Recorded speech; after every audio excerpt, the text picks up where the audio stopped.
얼마 전부터 이유 없이 시름시름 기운을 못 차리는 아내를 데리고 병원에 갔습니다. 하지만 병원에서 의사가 제게 속삭인 한마디는 빨리 경찰에 신고하세요. 며칠 뒤 제 아내의 몸에서 치명적인 독극물이 검출되었고 모든 의심은 가장 가까운 사람, 저를 낳아주신 제 어머니에게 향했습니다. 이 사건 뒤에 숨겨진 잔혹한 비밀은 무엇이었을까요? 이야기가 궁금하시다면 구독과 좋아요 눌러주세요. 댓글로 지금 어디서 시청하고 계신지 소통해 주신다면 앞으로 더 좋은 영상 제작에 큰 힘이 됩니다. 한성종합병원 본관 입구는 아침부터 분주했습니다. 희미한 소독약 냄새와 수많은 사람의 발소리가 뒤섞인 공간 속으로 태수는 아내 수연의 손을 잡고 들어섰습니다.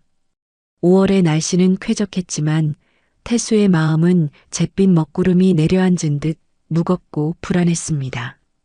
최근 몇 주간 아내는 눈에 띄게 쇠약해졌고 창백한 안색은 마치 깊은 병색에 절어있는 듯했으며 음식조차 제대로 넘기지 못했습니다.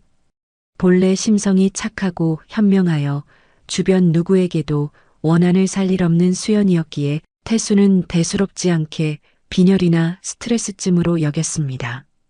그러나 하루가 다르게 생기를 잃고 시들어가는 사랑하는 사람의 모습을 지켜보는 것은 강한 남편이라 자부했던 태수에게도 두려움 그 자체였습니다. 그는 아내의 건강이 악화되는 것을 더 이상 두고 볼 수 없어 강하게 설득한 끝에 오늘 이 병원을 찾게 된 것입니다. 태수는 아내의 손을 꽉 잡았습니다.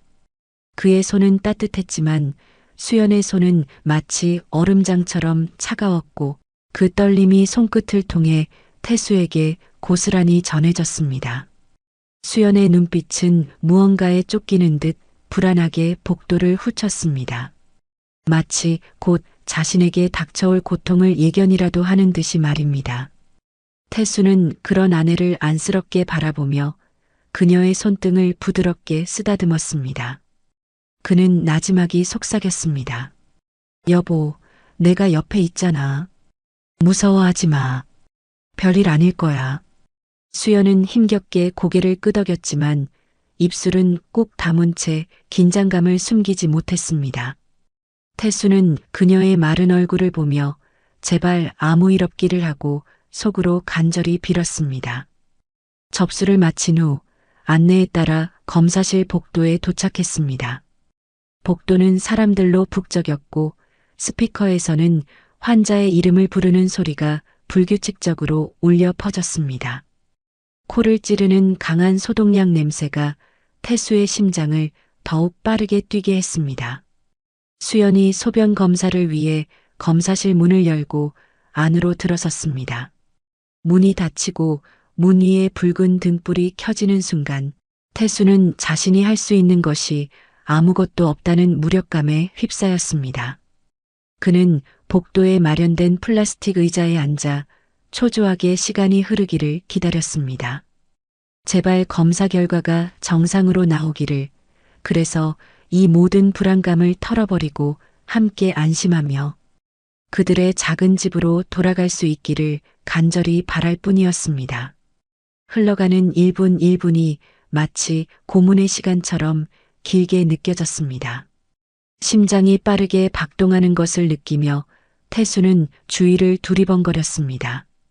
그때 흰 가운을 입은 중년의 의사 한 명이 진료실 쪽에서 걸어 나왔습니다. 그는 곧바로 태수에게 시선을 고정했고 주변에 다른 사람이 없는지 확인하는 듯 복도를 재빨리 훑어봤습니다. 그의 표정은 심각했으며 누군가에게 발각되지 않으려는 듯 조심스러운 기색이 역력했습니다. 의사는 느리지만 단호한 걸음으로 태수의 곁으로 다가왔습니다. 태수는 갑작스러운 접근에 의아한 표정으로 그를 올려다보았습니다. 의사는 몸을 숙여 태수의 귀에 입을 가까이 대고 아주 작은 목소리로, 목소리에는 떨림이 역력했지만 단호함이 실려 있는 경고를 속삭였습니다. 제가 말하는 대로 따르세요. 빨리 경찰에 신고하세요. 태수는 그 말을 듣는 순간 온몸의 피가 차갑게 식는 듯한 충격을 받았습니다. 그의 온몸이 돌처럼 굳어버렸고 심장은 미친 듯이 흉곽을 때렸습니다. 태수는 순간적으로 자신이 잘못 들은 것인지 귀를 의심했습니다. 그의 입에서 떨리는 질문이 겨우 튀어나왔습니다. 네, 뭐라고 하셨습니까? 경찰이라니요?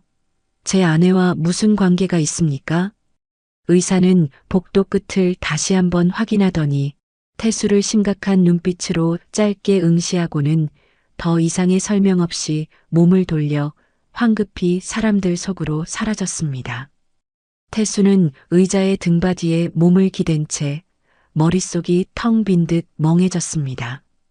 도대체 이게 무슨 일인지 이해할 수 없었습니다. 식은땀이 관자놀이를 타고 흘러내렸고 순식간에 온갖 어두운 상상들이 파편처럼 머리를 스치고 지나갔습니다. 내 아내 수연은 연약하고 착해서 평생 누구에게도 원한을 산 적이 없는데 어째서 경찰에 신고하라는 거지? 태수는 혼란스러우면서도 긴박함을 주는 의사의 목소리에서 단순한 오해가 아님을 직감했습니다. 그는 당장이라도 검사실 문을 박차고 들어가 자초지종을 묻고 싶었지만 문은 굳게 닫혀 있었고 붉은 등은 여전히 켜져 있었습니다. 태수는 걷잡을 수 없는 혼란과 극도의 불안감 속에서 지옥처럼 길게 느껴지는 시간을 견뎌내야만 했습니다. 수연이 검사실에서 나오기를 기다리는 그 순간 태수는 자신과 아내의 평범했던 일상이 돌이킬 수 없는 악몽으로 변하고 있음을 직감하였습니다. 그날 밤 태수는 침대에서 뜬 눈으로 뒤척였습니다. 옆에 누운 수연은 얕은 숨을 내쉬며 잠들어 있었지만 이따금 떨리는 어깨를 통해 그녀 역시 잠을 못 자고 있음을 태수는 알아차렸습니다. 태수는 살며시 손을 뻗어 무슨 일이 있는지 물으려 했지만 수연은 안쪽으로 등을 돌리며 작은 목소리로 말했습니다. 아무것도 아니야, 여보. 당신 먼저 자. 그녀의 목소리는 무언가 말 못할 사연을 담고 있는 듯 매어 있었습니다. 태수는 일어나 앉아 어둠 속에서 수연의 뒷모습을 조용히 바라보았습니다. 빨리 경찰에 신고하세요. 의사의 그 말이 저주처럼 태수의 머릿속을 끊임없이 맴돌았습니다. 다음 날 아침 태수는 일찍 일어나 수연을 위해 죽을 끓이고 푹 쉬라고 당부했습니다. 태수는 자신이 대신 병원에 가서 결과를 받아오겠다고 했지만 수연은 평소답지 않게 단호한 눈빛을 보이며 함께 가겠다고 고집했습니다. 부부는 다시 한성종합병원으로 향했습니다. 아직 봉인된 검사 결과지를 손에 들었을 때 태수의 심장은 요동치기 시작했습니다. 두 사람은 과장 의사 진료실로 들어갔습니다. 의사는 어제보다 훨씬 더 엄숙하고 긴장된 표정으로 부부를 바라봤습니다. 그는 서류를 펼쳐들더니 날카로운 눈빛으로 먼저 태수를 응시했습니다. 의사는 고요한 호수에 돌을 던지듯 한 글자 한 글자 천천히 말했습니다. 남편분 마음의 준비를 하시는 게 좋겠습니다. 이 결과는 단순한 건강 문제가 아닌 법과 생명과 관련된 문제입니다. 태수는 숨을 멈춘 채 눈을 크게 떴고 옆에 앉아있던 수연 역시 얼굴이 새하얗게 질려 입술을 파르르 떨었습니다. 진료실은 무서운 정적에 휩싸였습니다. 태수는 자신의 심장이 가슴속에서 세차게 울리는 소리를 똑똑히 들었습니다. 의사가 곧 뱉어낼 한마디가 이 부부의 인생을 영원히 바꿔놓을 것이라는 불길한 예감이 온몸을 감쌌습니다. 태수는 마른 침을 삼켰습니다. 수많은 질문이 머릿속을 맴돌았지만 어떤 말도 입 밖으로 나오지 않았습니다. 과장 의사는 나직이 한숨을 쉬었습니다. 그는 검사 결과지를 책상 위에 내려놓고 한참 동안 태수를 바라보다가 입을 열었습니다. 목소리는 낮았지만 무게감이 실려 있었습니다. 결과에 따르면 아내분의 소변 샘플에서 강력한 독성 물질이 검출되었습니다. 그래서 저희는 반드시 경찰에 신고하시라고 권고할 수밖에 없었습니다. 태수는 그 말을 듣고 온몸이 얼어붙었습니다. 의사의 말 한마디 한마디가 망치처럼 그의 머리를 내리쳤습니다. 그는 더듬거리며 반문했습니다. 독극물이라고요? 그럴 리가 없습니다. 제 아내는 그런 일과 전혀 관련 없는 사람입니다. 분명히 뭔가 착오가 있었을 겁니다. 의사 선생님. 옆에 앉아있던 수연은 새하얗게 질린 채 겁에 질린 눈으로 태수를 바라보며 떨리는 손으로 남편의 옷자락을 꽉 쥐었습니다. 그녀는 겨우 입을 열었습니다. 여보, 왜 이런 건지 모르겠어. 이상한 걸 먹거나 만진 적이 없는데. 수연의 목소리는 금방이라도 울음이 터질 듯 메어 있었습니다. 의사는 손가락으로 책상을 톡톡 두드리며 엄숙하면서도 동정심 어린 눈빛으로 말했습니다. 이 물질은 인체에서 자연적으로 생성될 수 없으며 섭취 시에만 몸에서 나타납니다. 이건 단지 아내분의 건강 문제가 아니라 생명이 달린 문제입니다. 조금만 늦게 발견했더라면 돌이킬 수 없는 결과로 이어졌을 겁니다. 그는 잠시 말을 멈추고 목소리를 낮췄습니다. 바로 그 때문에 제가 어제 남편분께 귀속말을 했던 겁니다.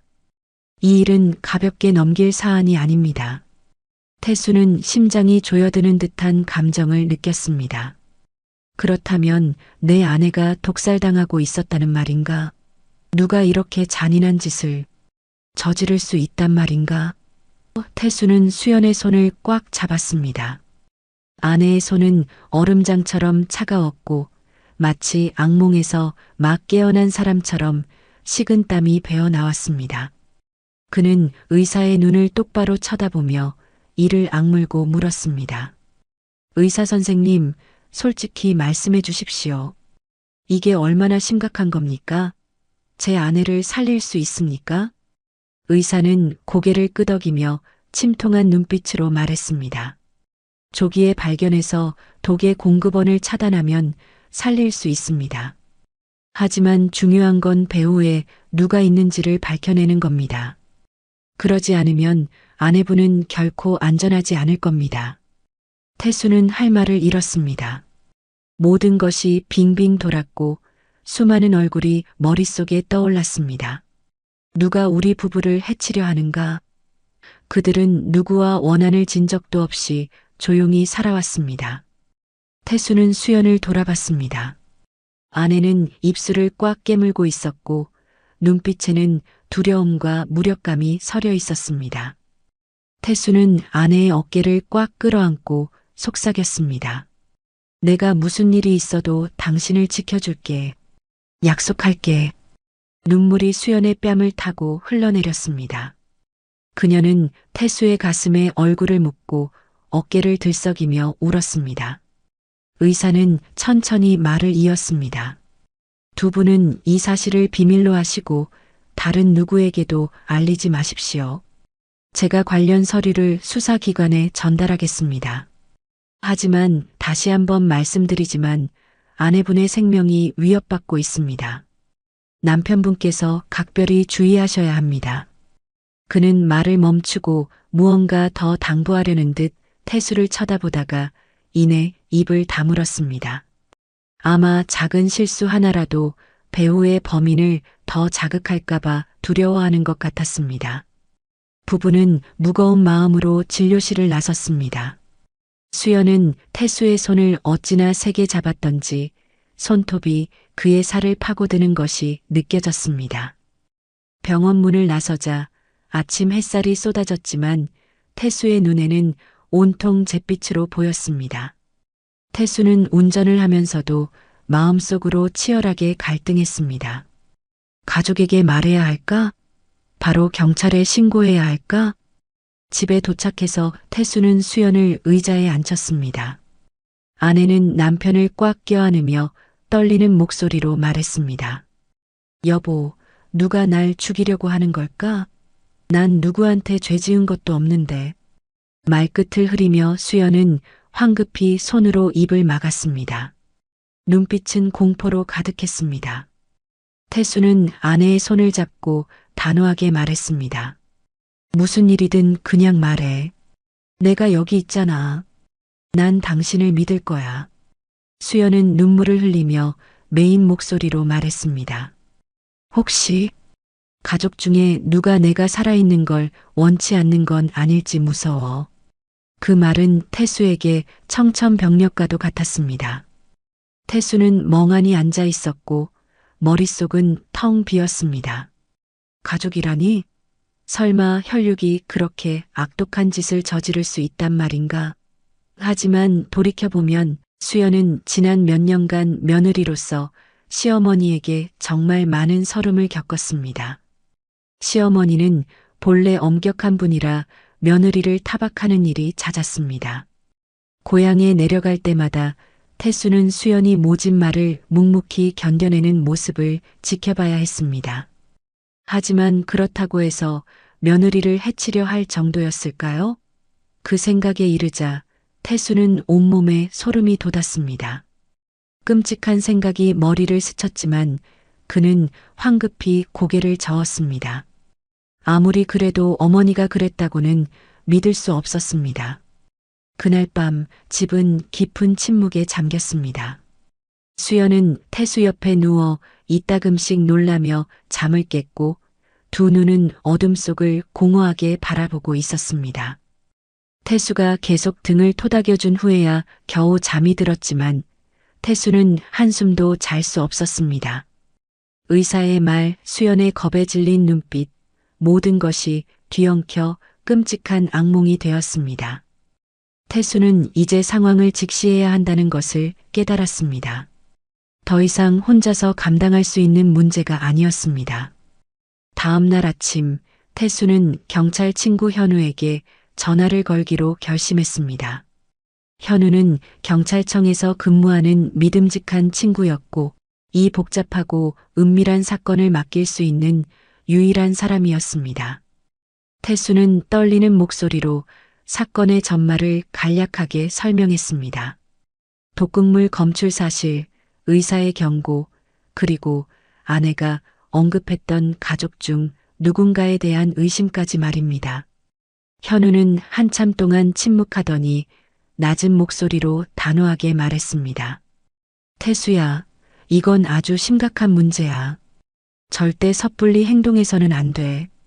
당분간 모든 정보를 철저히 비밀로 하고 수연 씨 주변의 모든 것을 자세히 지켜봐. 우리가 비밀리에 수사에 착수할게. 현우의 말은 태수를 더욱 불안하게 만들었지만 동시에 이 상황에서 유일한 버팀목이 되어 주었습니다. 적어도 태수는 더 이상 혼자가 아니었습니다. 수연은 부엌 식탁에 앉아 김이 모락모락 나는 죽그릇을 멍하니 바라보고 있었습니다.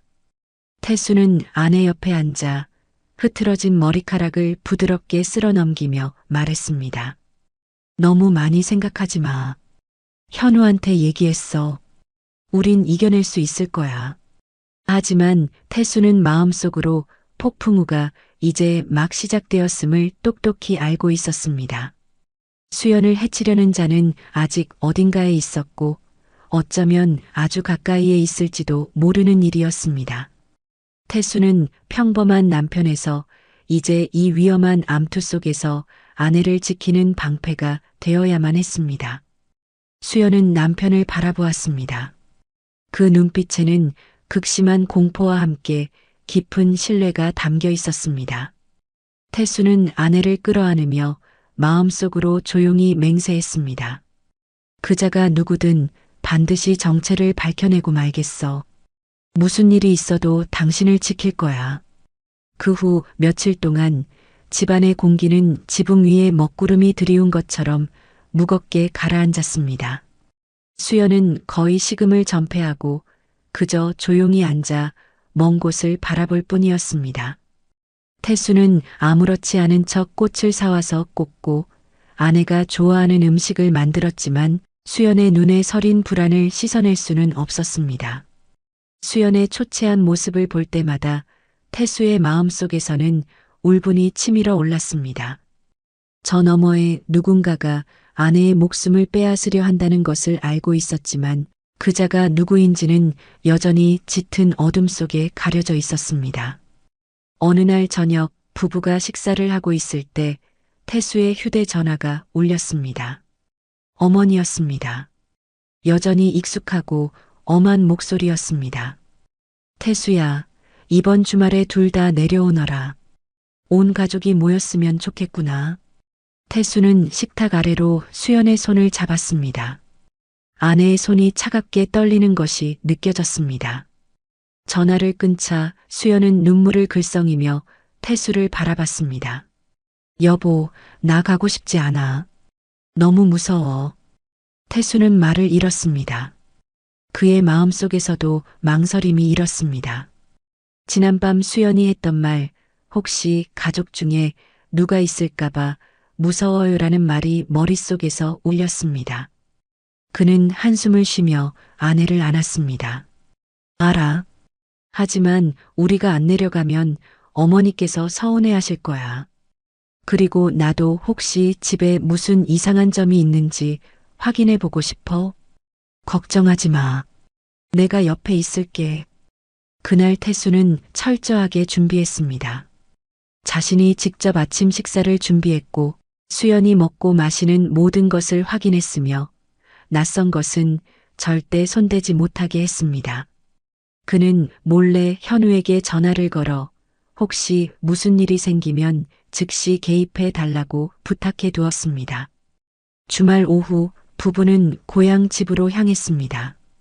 대문을 들어서자마자 의자에 앉아있던 시어머니의 수연을 훑어보는 날카로운 시선이 느껴졌습니다. 시어머니는 퉁명스럽게 말했습니다.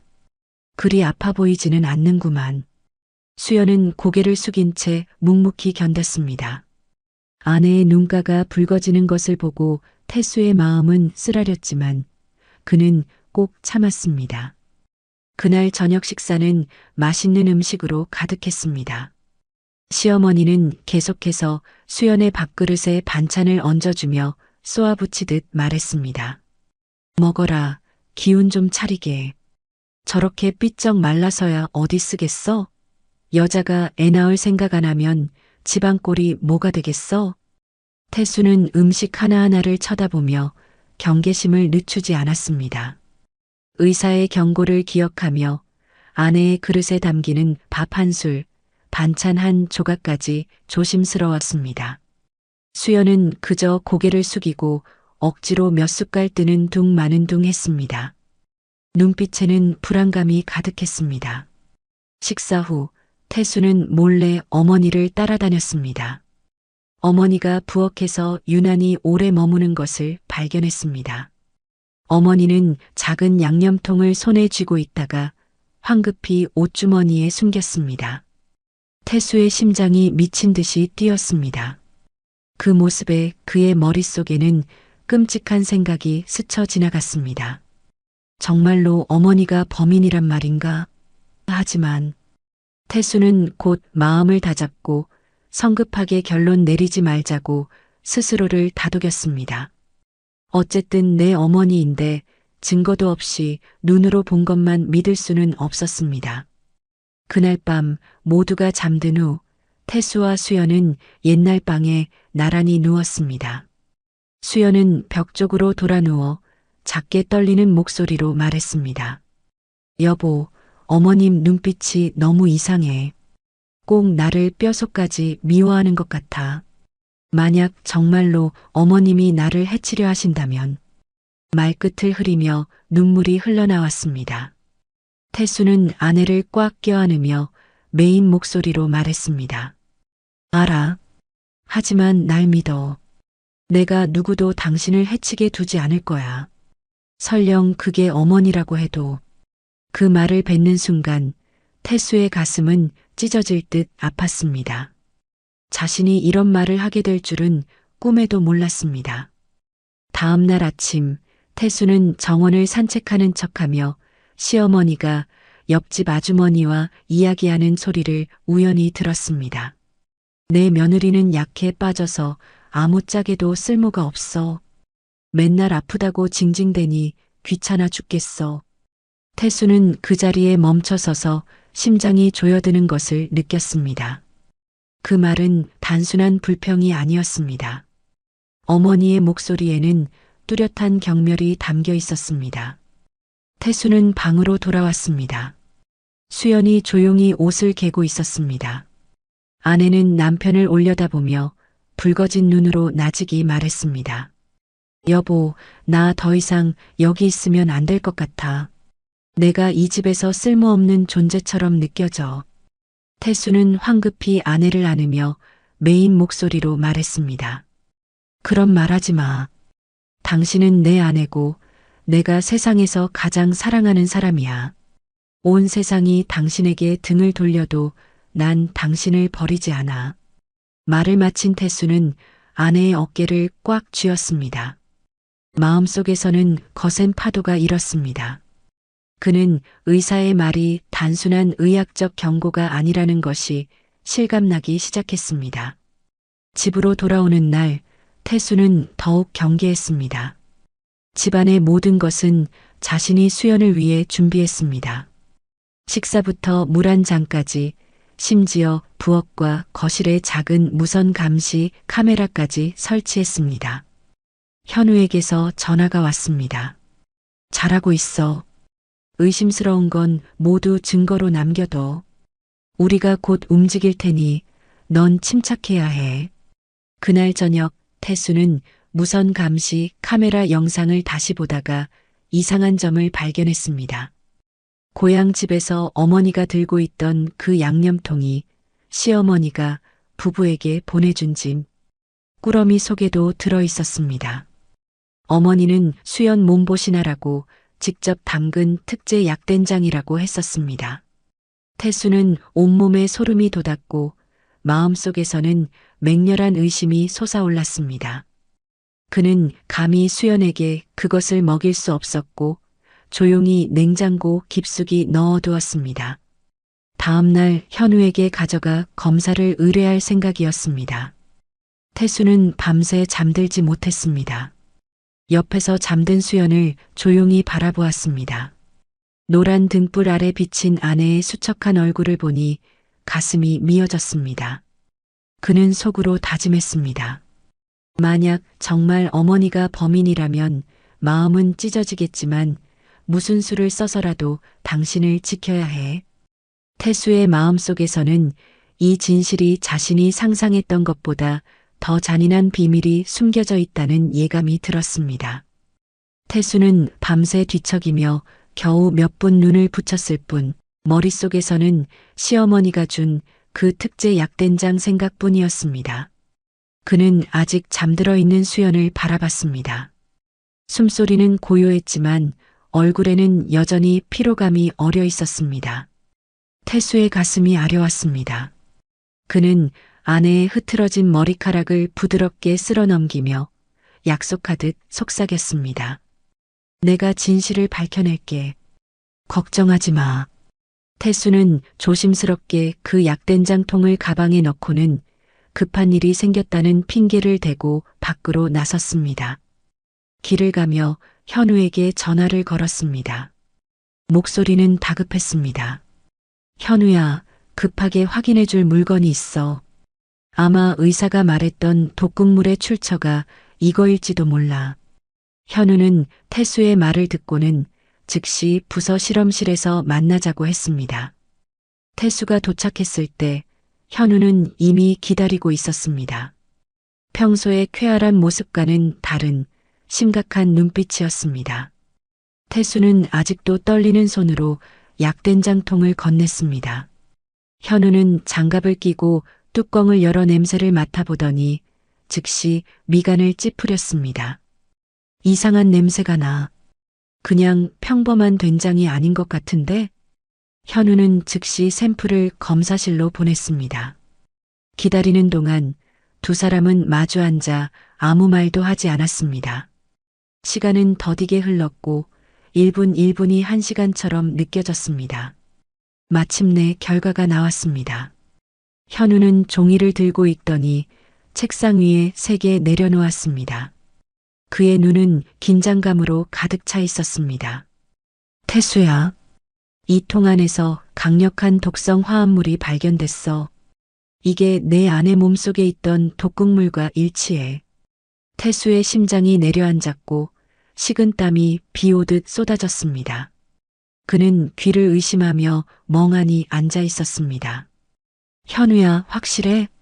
현우는 태수를 똑바로 쳐다보며 한 글자 한 글자 힘주어 말했습니다. 이 결과는 틀릴 수 없어. 하지만 섣불리 단정하진 않을 거야. 명확한 조사가 필요해. 알아들었지? 수연 씨에게는 아직 알리지 마. 더 큰 충격을 줄 수 있으니까. 태수는 고개를 끄덕였지만 마음은 수천 개의 칼날에 찔리는 듯 했습니다. 아직 확실한 증거는 없다고 해도 모든 의심은 이제 어머니에게로 쏠렸습니다. 왜 어머니란 말인가? 그동안의 모진 말과 미움이 며느리를 죽이고 싶을 정도의 증오로 변해 버렸단 말인가? 그 생각에 태수의 가슴이 미어졌습니다. 한쪽은 자신을 낳아 길러주신 어머니, 다른 한쪽은 10년 넘게 동고동락해온 사랑하는 아내. 태수는 이 잔인한 갈림길 사이에 갇혀버렸습니다. 집에 돌아오자 수연이 마중 나오며 기대에 찬 얼굴로 물었습니다. 여보, 아침 일찍부터 어디 갔었어? 걱정했어. 태수는 당황하며 아내의 손을 살며시 잡고 억지 미소를 지었습니다. 그냥 친구 만나서 일 좀 보고 왔어. 걱정하지 마. 하지만 수연은 의심하는 듯 했습니다. 아내는 무언가 직감했겠지만 그래도 더 이상 캐묻지 않았습니다. 그 후 며칠 동안 태수는 찢어질 듯한 고통 속에서 살았습니다. 수연은 날이 갈수록 쇠약해졌습니다. 공포로 인해 음식을 잘 먹을 수 없었기 때문입니다. 시골에 다녀온 후 이상하게도 어머니는 예전의 무관심한 태도와는 달리 계속해서 수연의 건강을 물어보셨습니다. 그 말투가 어딘가 어색하고 심지어 떠보는 듯한 느낌을 받았습니다. 다음 날 현우에게서 전화가 왔습니다. 그의 목소리는 한층 가라앉아 있었습니다. 상부에 보고했고 당분간 비밀리에 수사를 진행할 거야. 너와 수연은 각별히 조심해야 해. 그리고 명심해. 절대 섣불리 행동하거나 가족 중 누구에게도 내 의심을 드러내선 안 돼. 만약 범인이 정말 가족이라면 내가 의심하는 걸 알게 되는 순간 더 빨리 손을 쓸 수도 있어. 현우의 전화를 끊었을 때 바로 어머니에게서 전화가 왔습니다. 태수는 잠시 망설이다 전화를 받았습니다. 어머니의 목소리는 평소보다 부드러웠습니다. 태수야, 요즘 수연이 건강은 좀 어떠냐? 밥은 잘 먹고? 뭐 필요한 거 있으면 엄마가 더 보내줄까? 네. 아내는 제가 잘 챙기고 있어요. 어머니, 힘드시게 안 그러셔도 돼요. 시어머니는 잠시 침묵하더니 작게 웃었습니다. 그래, 잘 챙겨라. 밥 잘 챙겨 먹고 저번에 보내준 그 특제 약된장도 꼭 먹여라. 몸에 아주 좋은 약된장이니 수연이만 먹이고. 그 말을 듣는 순간 태수의 온몸에 털이 곤두섰습니다. 그는 굳어버렸고 휴대전화를 쥔 손에 힘이 들어갔습니다. 어머니의 그 말은 오랫동안 태수의 마음속에 있던 의심을 확신으로 바꾸는 한방이었습니다. 태수는 애써 목소리를 억누르며 퉁명스럽게 대답했습니다. 네, 기억하고 있어요. 그리고 황급히 전화를 끊었습니다. 식은땀이 등을 타고 흘러내렸습니다. 태수는 의자에 주저앉았습니다. 심장이 터질 듯이 뛰었습니다. 만약 수연을 해치려는 사람이 정말 우리 엄마라면 난 어떻게 해야 하지? 태수는 어머니와의 통화 후 한참 동안 멍하니 앉아 있었습니다. 손은 여전히 떨리고 있었고 약된장 수연이만 먹이고라는 어머니의 말이 죽음의 종소리처럼 머릿속을 맴돌았습니다.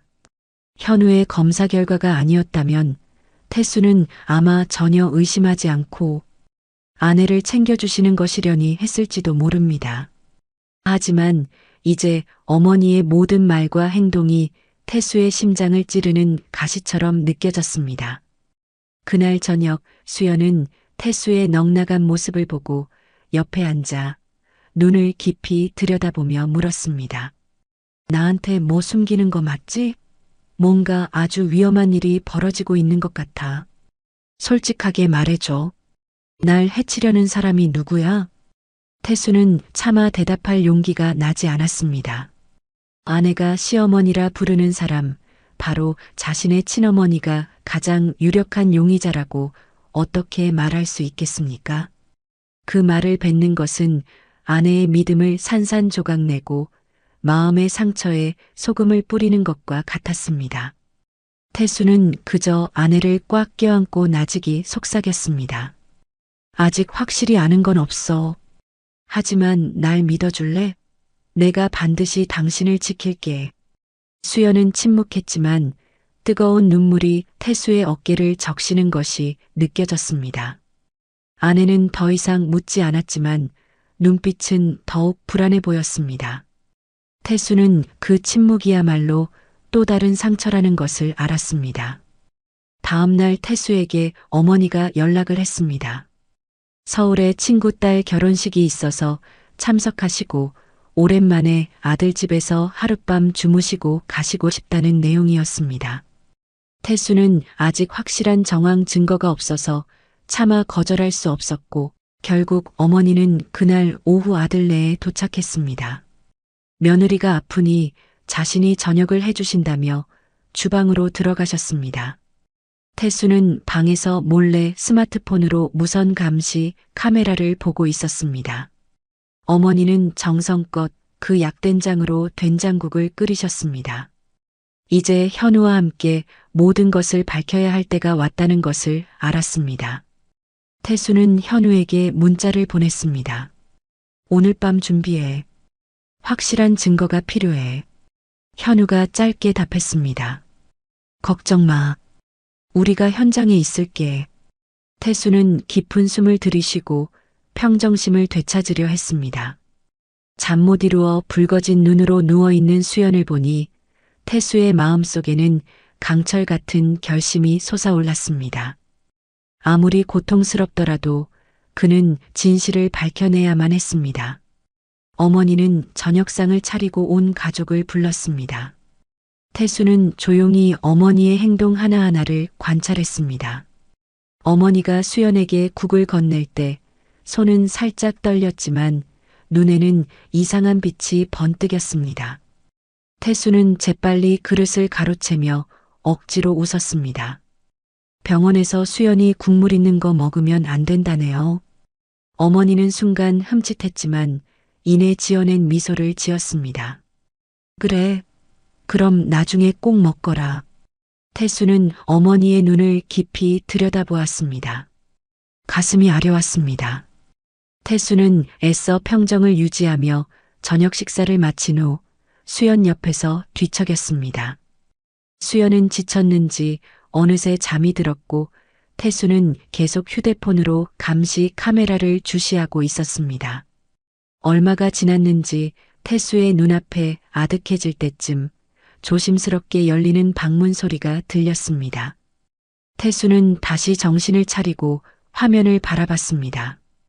어머니가 조심스럽게 냉장고에서 약된장통을 꺼내시더니 떨리는 손으로 통뚜껑을 열고 가져온 봉지에서 하얀 가루를 부어 넣고는 휘저었습니다. 어머니의 얼굴은 굳어 있었고 눈은 누가 볼세라 주위를 훑었습니다. 태수는 온몸이 마비되는 듯했고 모든 것이 무너져 내렸습니다. 그 장면을 목격하는 순간 태수의 심장은 터져버릴 것 같았습니다.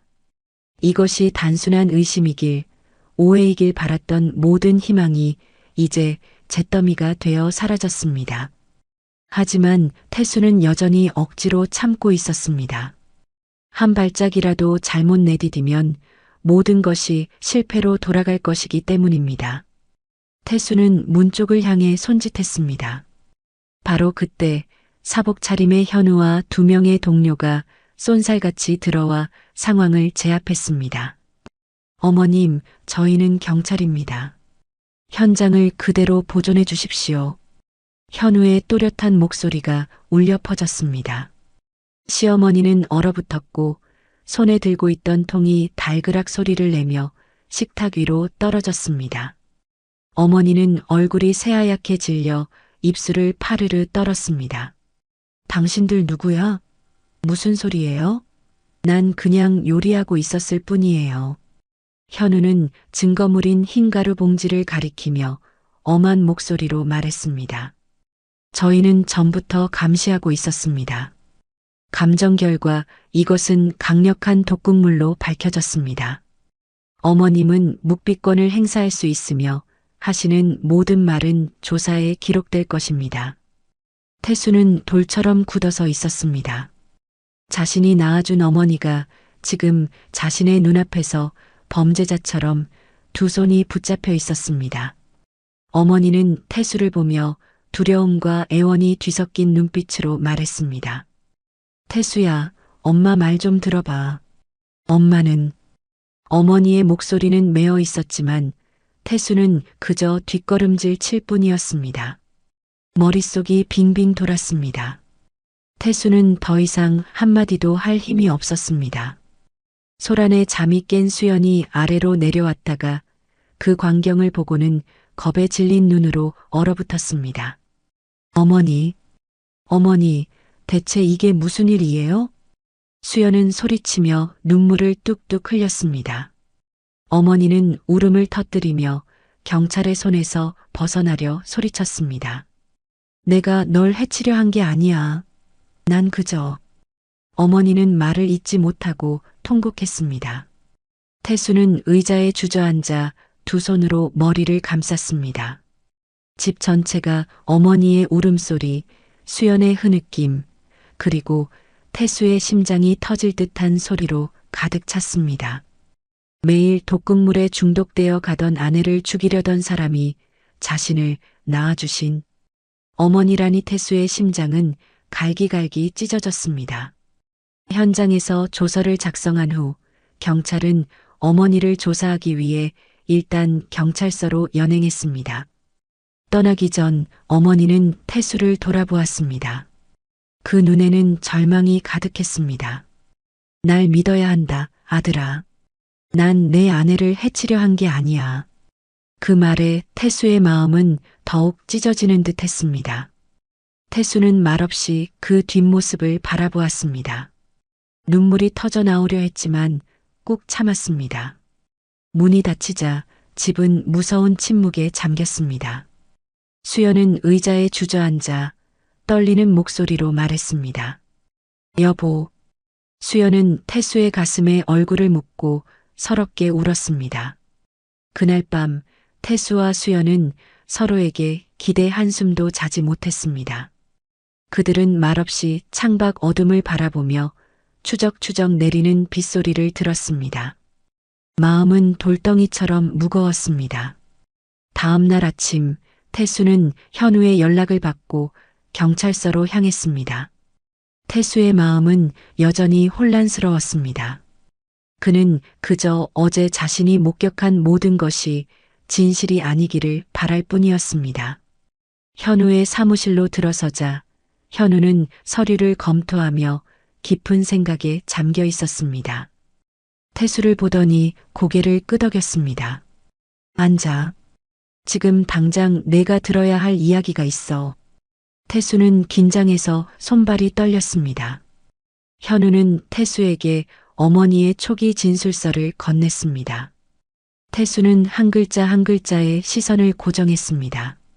진술서에서 어머니는 약된장통에 흰 가루를 넣은 것은 맞지만 그것이 독극물인 줄은 전혀 몰랐다고 한결같이 주장했습니다.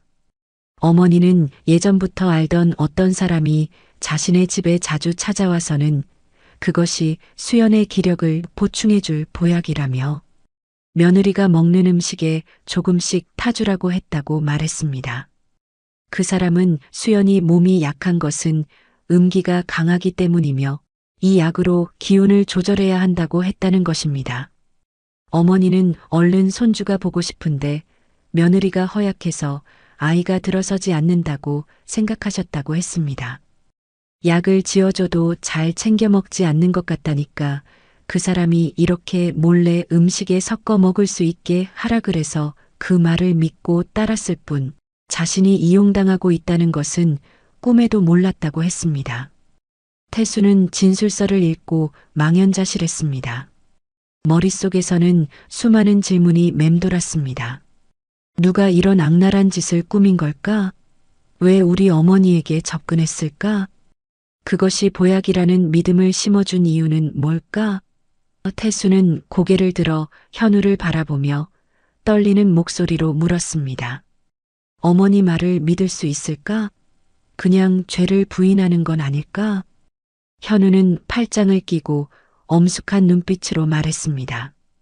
아직 단정할 순 없지만 내 생각에 어머님은 그게 독극물이라는 걸 알 만큼의 지식이 없어 보여. 의심스러운 건 그 가루를 건넨 사람이야.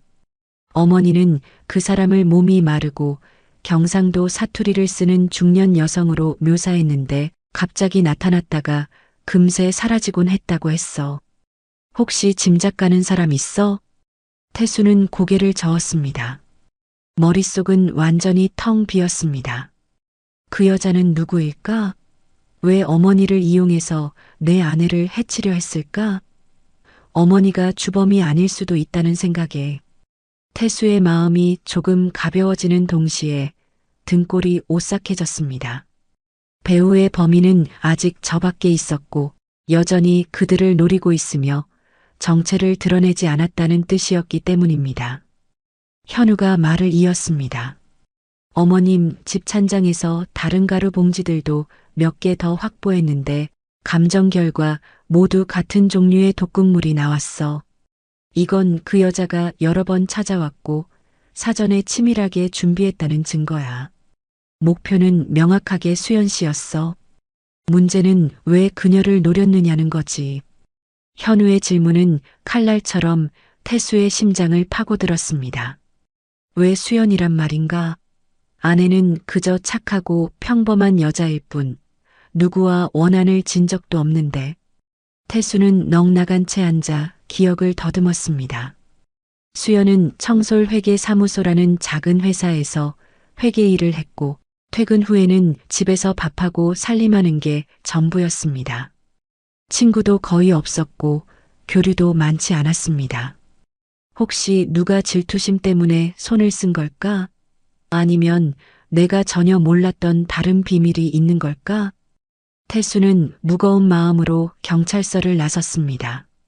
집에 돌아오니 수연이 창가에 앉아 멍하니 먼 곳을 바라보고 있었습니다.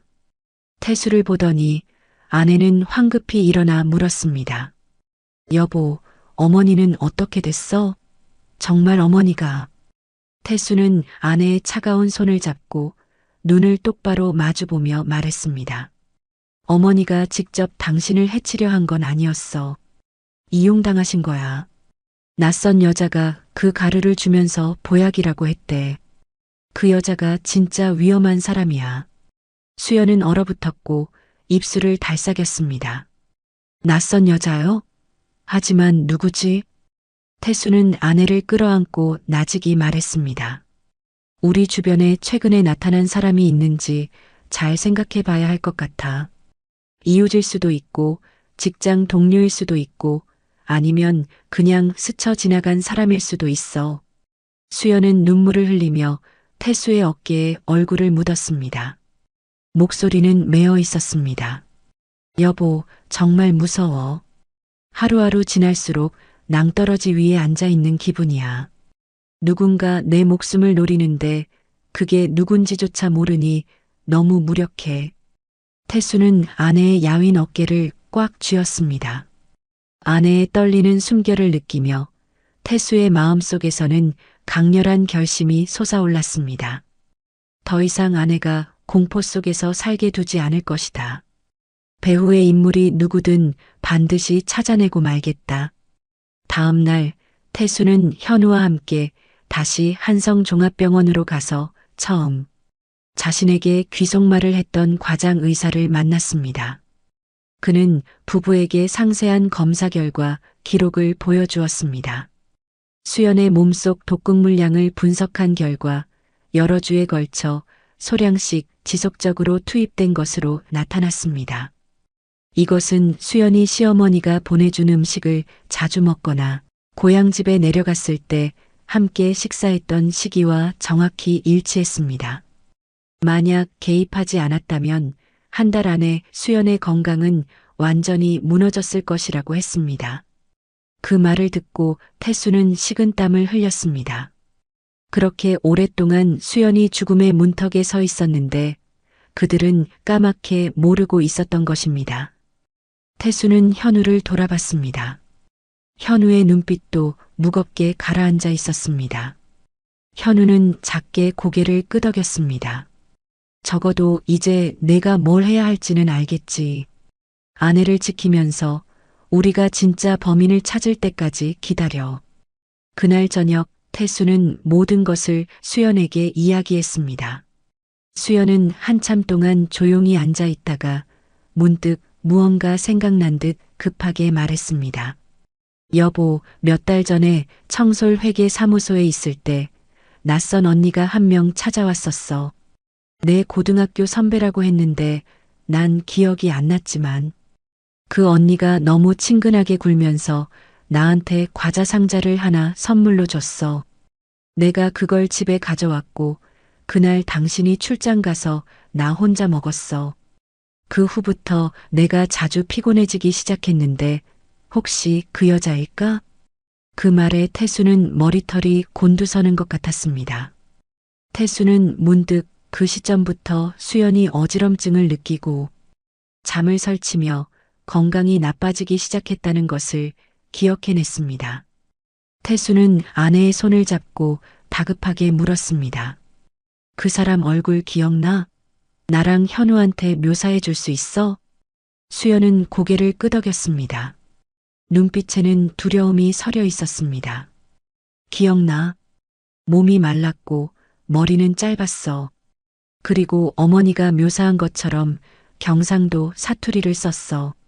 다음 날 조용한 사무실에서 수연은 화가 앞에 앉아 있었습니다. 그녀는 눈을 감고 모든 세부 사항을 떠올렸습니다. 수척한 얼굴, 날카로운 눈매, 검은 피부, 약간 쉰 목소리. 하나하나의 특징들이 그림으로 나타났습니다. 그리고 마침내 완성된 몽타주가 태수 앞에 놓였습니다. 태수는 그것을 보고 망연자실했습니다. 낯선 얼굴이었지만 어딘가 익숙한 느낌이 들었습니다. 태수는 기억을 깊이 파고들었고 문득 떠올랐습니다. 몇 년 전 먼 친척의 결혼식에서 태수는 이 그림과 아주 닮은 여자를 본 적이 있었습니다. 그때 그녀는 사람들 속에 섞여 누구와도 대화하지 않고 그저 조용히 태순의 가족 쪽을 바라보고 있었습니다. 태순은 이 사실을 현우에게 말했고 현우는 즉시 조회를 시작했습니다. 잠시 후 현우는 태수를 경악하게 할 정보를 가지고 돌아왔습니다. 이 사람 이름은 유진이야. 과거에 사기와 독극물 관련 전과가 있어. 그런데 기록을 보니 내 아버지와 관계가 있었던 것으로 나와. 태수는 그 자리에 얼어붙었습니다. 아버지는 돌아가신 지 여러 해 되었습니다. 아버지는 본래 엄하고 아내와 자식을 끔찍이 아끼는 분이셨는데 어떻게 그런 위험한 여자와 엮일 수 있단 말입니까? 태수는 더듬거리며 말했습니다. 그럴 리가 없어. 우리 아버지가 그런 사람이랑 관련 있을 리가 없어. 현우는 태수를 보며 단호한 눈빛으로 말했습니다. 내가 받아들이기 힘든 건 알지만 진실은 때로 잔인한 법이야. 기록에 따르면 유진은 과거에 너희 가족과 같은 동네에 살았고 심지어 한때 내 아버지와 만났다는 소문도 있었어. 어쩌면 그게 지금 그녀가 수연 씨를 노리는 이유일지도 몰라. 태수는 충격에 의자에 주저앉았습니다. 머릿속이 빙빙 돌았습니다. 만약 정말 어두운 과거가 있었다면 우리 가족의 적이 수연을 통해 복수하려 하고 있다는 말인가? 분노, 고통, 의심이 파도처럼 태수의 심장을 덮쳤습니다. 집에 돌아와 태수가 무슨 말을 하기도 전에 수연이 걱정스럽게 달려나왔습니다. 여보, 하루 종일 어딜 갔었어? 무슨 새로운 소식이라도 있어? 태수는 아내의 수척한 얼굴을 보자 저도 모르게 눈물이 터져 나왔습니다. 태수는 아내를 끌어안고 메인 목소리로 말했습니다. 미안해. 방금 아버지와 관련된 사실을 알게 됐어. 아직 확실하진 않지만. 수연은 잠시 멈칫하더니 태수를 꽉 껴안았습니다. 어깨가 떨리고 있었습니다. 아내는 더 묻지 않고 그저 속삭였습니다. 당신만 곁에 있으면 아무것도 무섭지 않아. 다음 날 아침 태수는 현우와 몇몇 동료들과 함께 고향 마을 근처 교회 뒷골목의 그 집으로 향했습니다. 그들은 차 안에 숨어 감시했습니다. 저녁 무렵이 가까워질 즈음 마른 체구에 짧은 머리를 하고 어두운 색 옷을 걸친 그림자가 대문을 열고 나왔습니다. 태수는 몽타주 속의 얼굴, 그리고 과거 결혼식 날의 기억 속 여자를 바로 알아봤습니다. 심장이 조여들었고 손은 주먹으로 꽉 쥐어졌습니다. 저 사람이 바로 유진이었습니다. 현우는 조용히 하라는 신호를 보냈습니다. 그들은 유진이 시장에 가서 여러 가지 식료품을 사는 것을 지켜봤습니다. 그녀가 돌아왔을 때 경찰청 특별수사팀 경찰력이 들이닥쳐 검문했습니다. 유진의 가방 안에서 경찰은 여러 개의 작은 가루 봉지를 발견했습니다. 일부는 봉인된 채였고 일부는 이미 뜯겨 있었습니다. 모두 수연의 몸에서 검출된 것과 같은 종류의 독극물이었습니다. 유진은 제압당했지만 날카로운 눈빛과 함께 입가에는 교활한 미소가 번졌습니다. 그녀는 주위를 둘러보다가 태수가 서 있는 곳에서 시선을 멈추고 나직이 웃었습니다. 결국 나타났군. 그 사람 아들. 그 말에 태수의 온몸이 떨렸습니다. 그녀는 태수를 알고 있었고 증오에 찬 목소리로 아버지를 언급했습니다. 태수는 앞으로 나서며 불타는 눈으로 물었습니다. 왜 그런 짓을 했어? 왜 내 아내를 해쳤냔 말이야? 유진은 큰 소리로 웃었습니다. 목소리는 비웃음으로 가득했습니다. 몰라서 묻니? 내 아비가 옛날에 날 버렸어. 난 내 놈들 가족의 대를 끊어놓겠다고 맹세했지. 내 아내는 그저 너보다 먼저 고통받은 것뿐이야. 그 말을 듣고 태수는 모든 것이 눈앞에서 무너져 내렸습니다. 자신이 평생 존경했던 아버지가 실은 다른 여인에게 깊은 상처를 남겼다는 사실, 그리고 그 복수를 남은 가족에게 했다는 사실. 태수는 그 자리에 얼어붙었습니다. 경찰이 유진을 연행해 갔지만 그녀의 말은 계속 태수를 괴롭혔습니다. 내 놈들 가족은 대가를 치러야 해. 다음 날 아침 태수는 현우를 찾아갔습니다. 현우는 두꺼운 서류 뭉치를 태수 앞으로 밀며 심각한 얼굴로 말했습니다. 이건 유진 관련 자료야. 하지만 더 중요한 건 내 아버지와 관련된 단서들을 찾았어. 태수의 심장이 쿵쾅거렸습니다. 그는 떨리는 손으로 서류를 펼쳤습니다. 한 장 한 장 넘길 때마다 태수의 심장에 소금이 뿌려지는 듯 했습니다. 30여 년 전 당시 지역 공무원이던 아버지는 유진과 한동안 만났던 것이었습니다. 그들은 결혼하지 않았지만 그녀는 임신까지 했었습니다. 기록에 따르면 그녀는 심한 다툼 끝에 유산을 했다고 합니다. 그때부터 그녀는 원한을 품고 태수 아버지가 자신의 인생을 망쳤다고 여겼습니다. 태수는 충격 속에서 서류를 읽었고 눈물이 뚝뚝 떨어졌습니다. 태수의 기억 속 아버지는 모범적이고 아내와 자식을 끔찍이 아끼며 언성 한 번 높인 적 없는 분이었습니다. 그런데 그런 아버지의 등 뒤에 다른 여인의 인생에 지울 수 없는 상처를 남겼다니. 태수는 서류를 꽉 쥐고 목이 메었습니다. 왜 아버지는 그런 짓을 하셔서 이제와 내 아내가 이런 고통을 겪게 하신 겁니까? 현우가 태수의 어깨를 두드리며 낮은 목소리로 말했습니다. 누구도 이런 일이 일어나길 원하지 않았을 거야. 지금 내가 해야 할 일은 아버지를 원망하는 게 아니라 어떻게 아내와 현재의 가정을 지킬 것인가야. 태수는 고개를 끄덕였습니다. 집에 돌아오니 수연이 이불을 개고 있었습니다. 아내는 태수를 올려다보며 기대에 찬 눈빛으로 물었습니다. 여보, 현우 씨 만나고 왔어? 무슨 새로운 소식 있어? 태수는 마치 비밀을 들킨 아이처럼 당황하고 어쩔 줄 몰랐습니다. 결국 그는 수연을 의자에 앉히고 손을 꽉 잡았습니다. 수진아, 그 여자는 우연히 우리를 찾아온 게 아니었어. 그녀는 예전에 우리 아버지와 관계가 있었어. 임신까지 했었는데 아이를 잃고 그녀를 버린 아버지에게 원한을 품고 우리 가족을 노렸던 거야. 당신은 그녀가 원한을 풀기 위해 선택한 대상이었어. 수연은 그 말을 듣고 망연자실했습니다.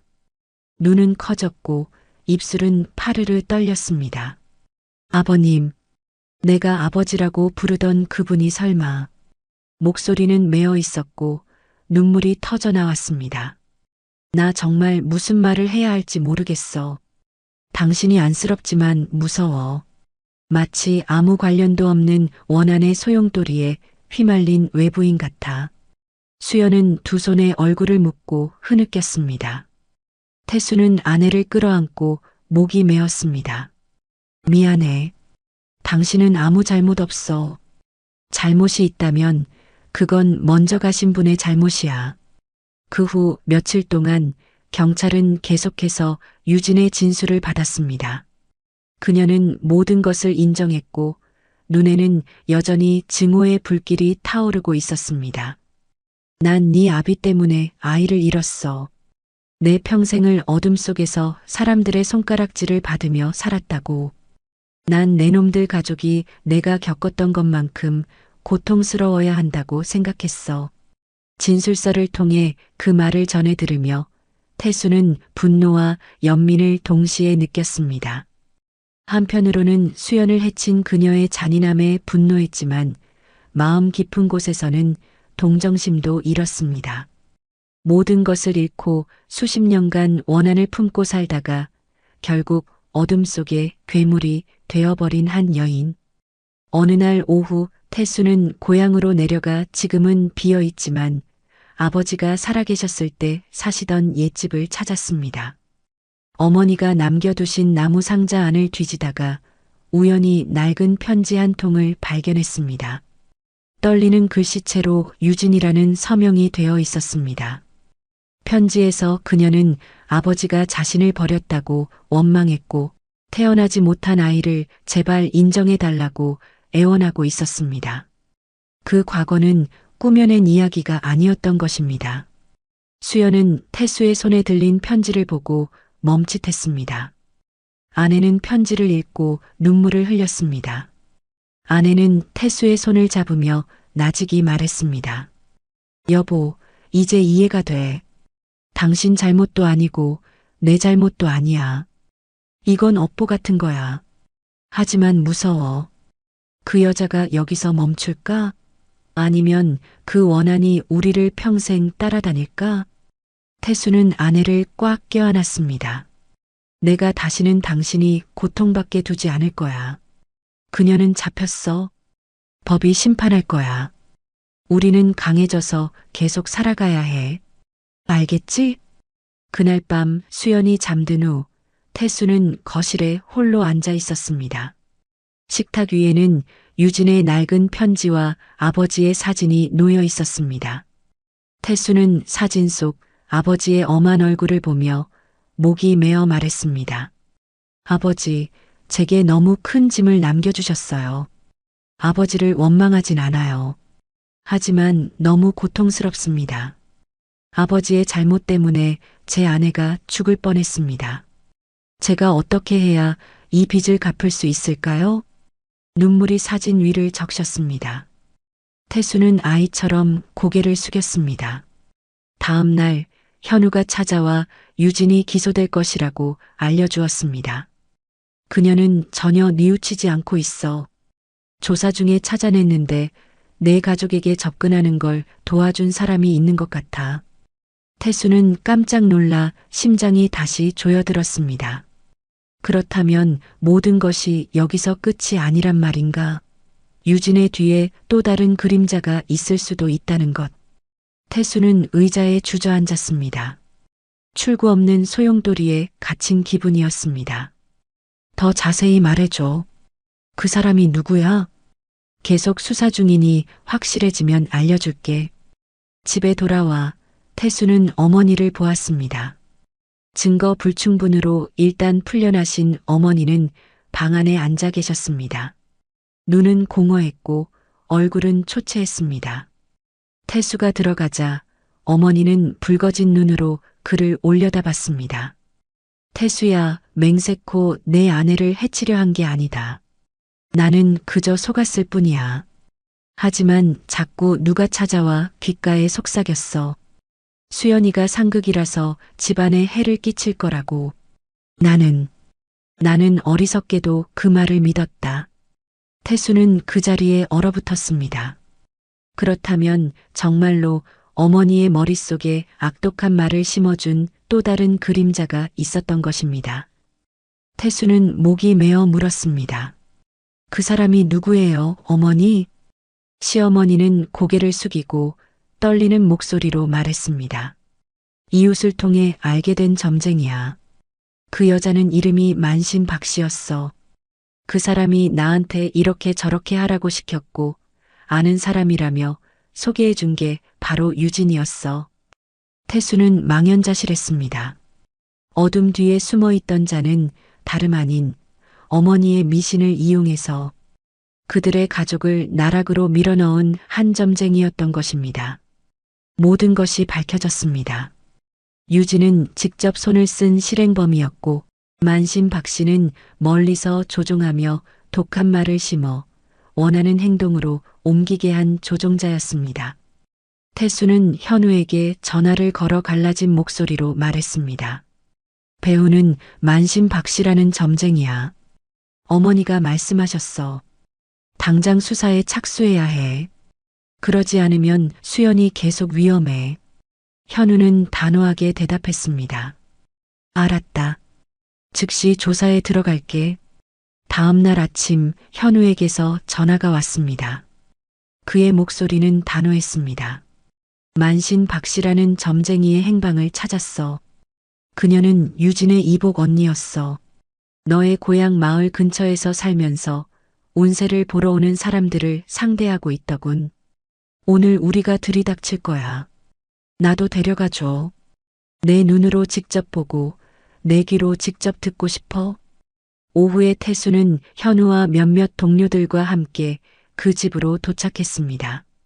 낡고 허름한 단층 집이었고 문 앞에는 운세 상담 애군 소멸이라고 새겨진 나무 간판이 걸려 있었습니다. 안에서는 향 냄새가 은은하게 풍겨 나왔고 나직이 무언가를 은조리는 소리가 섞여 들렸습니다. 태수가 안으로 들어서자 50대 중반으로 보이는 한 여인이 보였습니다. 마른 체구에 희끗희끗한 머리를 뒤로 단정하게 묶고 눈빛은 매섭기 그지없었습니다. 바로 만신 박씨였습니다. 그녀는 그들을 올려다보며 잠시 놀란 듯 하다가 옅은 미소를 지었습니다. 운세 보러 오셨나? 아니면 묵은 원한이라도 풀러 오셨어? 현우가 앞으로 나서 신분증을 제시하며 엄한 목소리로 말했습니다. 우리는 경찰입니다. 독극물 사건과 관련해서 조사를 받아야겠습니다. 본인이 무슨 짓을 했는지 아시겠죠? 그녀의 얼굴은 순간 변했지만 금세 다시 평온을 되찾았습니다. 그녀는 입꼬리를 올리며 말했습니다. 나는 그저 사람들이 듣고 싶어 하는 말을 해줬을 뿐이야. 어리석게 믿은 사람이 잘못이지. 왜 나한테 죄를 묻나? 태수는 그 말을 듣고 피가 거꾸로 솟았습니다. 태수는 앞으로 나서며 떨리지만 억눌린 목소리로 말했습니다. 당신이 우리 어머니를 부추겼어. 어머니의 미신을 이용해서 내 아내를 해치려 했다고. 유진이라는 여자와 손을 잡고 음식에 독극물을 넣게 했잖아. 발뺌할 셈이야? 만신박신은 태수를 보며 깊이를 알 수 없는 눈으로 비웃다 말했습니다. 내가 그 양반 아들이로구나. 얼굴만 봐도 알겠네. 넌 내가 무관한 줄 아나? 내 아비가 원한의 씨를 뿌렸으니 나는 그저 하늘의 뜻을 대신했을 뿐이다. 내 아내는 그저 제 팔자를 짊어진 것뿐이고. 태수는 온몸을 떨었고 두 손을 피가 나도록 꽉 쥐었습니다. 그놈의 운명 타령으로 당신의 악랄함을 정당화하지 마. 내 아내는 아무 죄도 없어. 우리 아버지가 잘못했다 해도 당신이 무고한 사람의 목숨을 빼앗아 복수할 권리는 없어. 태수는 울분에 차 소리쳤습니다. 만신박신은 비웃으며 독사 같은 목소리로 말했습니다. 유진이가 날 찾아와 태어나지도 못한 아이의 억울한 죽음을 통곡하더군. 내 동생의 운명은 이미 내 놈들 집안과 피로 얽혀 있었어. 나는 그저 내 동생이 당한 만큼 돌려줄 수 있게 도와줬을 뿐이야. 내 어미한테는 며느리가 상극이라 내치지 않으면 온 집안이 망할 거라고 했지. 그 여자는 믿었고 내 말을 따랐어. 내가 뭘 많이 할 필요도 없었지. 의심의 씨앗 하나만 심어주면 충분했으니까. 태수는 그 말을 듣고 온몸에 소름이 돋았습니다. 모든 것이 그 악독한 속삭임에서 시작되었던 것입니다. 원래부터 점괘를 잘 믿으시던 어머니는 점차 그녀의 말에 세뇌되어 결국 그녀의 손에 든 도구가 되어버렸습니다. 어머니는 모든 일을 겪고 나서 많이 쇠약해지셨습니다. 방 안에 조용히 앉아 계셨는데 머리는 눈에 띄게 희어졌고 눈빛은 깊은 슬픔에 잠겨 있었습니다. 어느 날 저녁 어머니는 태수와 수연을 부르시더니 떨리는 목소리로 말씀하셨습니다. 얘들아, 내가 미안하다. 미신 때문에 나쁜 사람 말에 속아서 내 며느리를 해칠 뻔했다. 너무 후회돼서 매일 밤 악몽을 꾼다. 수연아, 나를 용서해 줄 수 있겠니? 거기까지 말씀하시고 어머니는 통곡하셨습니다. 수연은 시어머니의 손을 잡았습니다. 아내의 눈에서도 눈물이 흘러내렸습니다. 어머니, 저 어머니 원망하지 않아요. 어머니께서 다른 사람에게 이용당하신 거 알아요. 그저 앞으로는 가족을 믿으시고 그런 맹목적인 믿음은 버리셨으면 해요. 저는 여전히 어머니의 며느리고 평생 어머니를 모시고 싶어요. 그 말을 듣고 어머니는 수연을 꽉 껴안았고 두 사람은 함께 울었습니다. 그 광경에 태수의 목이 메었습니다. 그 순간 태수는 결코 아물지 않을 것 같았던 균열이 사랑으로 인해 서서히 메워지고 있음을 느꼈습니다. 오늘 이야기를 끝까지 들어주셔서 감사합니다. 영상 보시고 느끼신 감정, 댓글로 함께 나눠주세요. 여러분의 한마디가 누군가에겐 큰 위로가 될 수 있습니다. 영상이 마음에 드셨다면 구독과 좋아요로 응원 부탁드립니다.